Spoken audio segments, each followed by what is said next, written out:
Madam আপনি তাড়াতাড়ি বাসায় আসুন। না স্বাধীন, আমি তো এখন বাড়িতে যাব না, আমি একটু পরে আসতেছি। না আপনি এখন তাড়াতাড়ি বাসায় আসুন। এই কিরে, তোকে না কতবার নিষেধ করছি তুই আমার রুমে আসবি না, কেন আসছিস? আর একবার যদি তুই আমার অনুমতি ছাড়া এই রুমে ঢুকছিস না, তোকে আমি জানে মেরে ফেলবো, বুঝতে পারছিস? বেরো এখান থেকে, বেরো। আর একবার আমার রুমে আসবি না।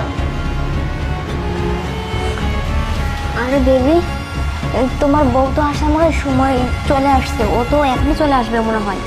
আরে না না, আমার বউ আজকে রাতও আসবে না, আমার বউ আজকে রাতেও নাইট ডিউটি করবে। তুমি চাইলে আজকে রাতে আমার সাথে থাকতে পারো, বুঝছো? সত্যি আজকেও থাকতে পারবো? হ্যাঁ, আমার বাসায় তো কেউ নেই, শুধু কাজের ছেলেটা তুমি আর আমি।